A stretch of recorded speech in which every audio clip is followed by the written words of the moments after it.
یک نفر هر روز عبادتگاه میرفت با چی میگفت؟ خدایا با من ولوسیپد ده.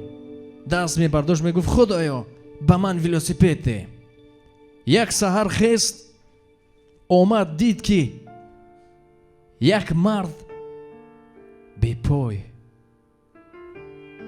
پاچک ندارد با دستانش کشال کشال دلغیجان می آمد عبادتگاه. یک سو ایستاد و گفت خدایا من ولوسیپد لازم ندارم، همین پایهایم رو امانت دار.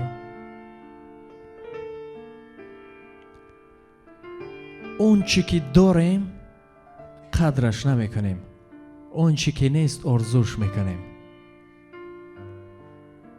همه آرزو داریم، باور دارم هر یک شما آرزو دارید، اما شکر کم میکنیم. مثال یادی میورد یک نفر رو گفت که بیا تصور کنیم که در یک چول بیابان، در یک پوستینی میگن کسی نیست، هوا گرم است، شما تشنه شدید. تشنه گویم تشنگی رو حاضر احساس نمیکنید. با چه خاطر؟ با اون خاطری که یک تشنگی رو یاد بیارید، تشنه باشید بعد میفهمید. هوا گرم است، یک بار یاد بیارید، یگانه چیز زود میرود خاطره است.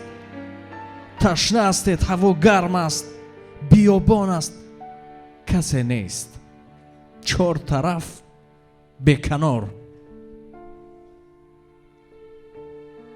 تشنه هستید، نفر پیدا شود برای شما یک کاسه آب بیارد، چیکار میکنید؟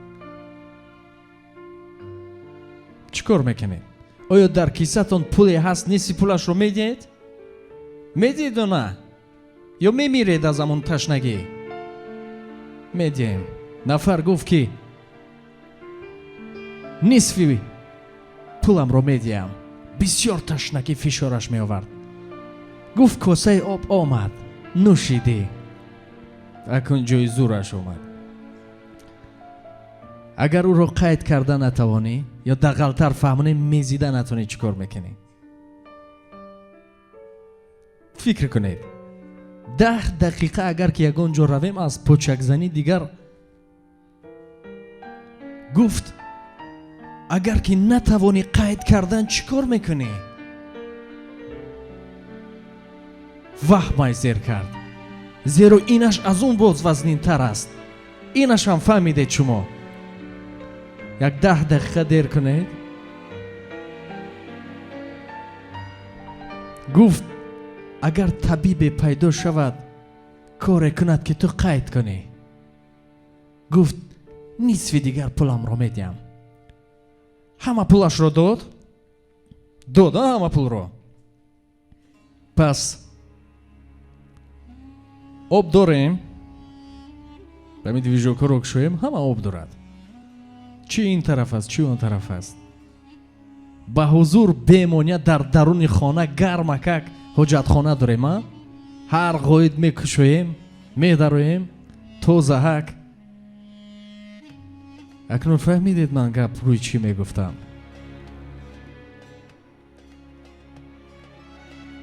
در هر کجا میگفت شکر نعمت نعمتت افزون کند. کفر که کردی از کفت بیرون کند. همون هر چی که میوبید شکرش کنید.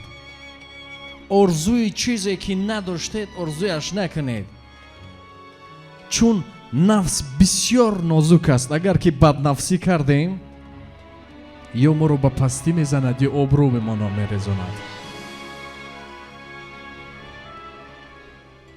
مادرم دوی میگفت بچه‌ام اگر با پول معامله کردی در تو آبروی نمیماند، اگر غیر از او تو صاحب آبروی میشوی.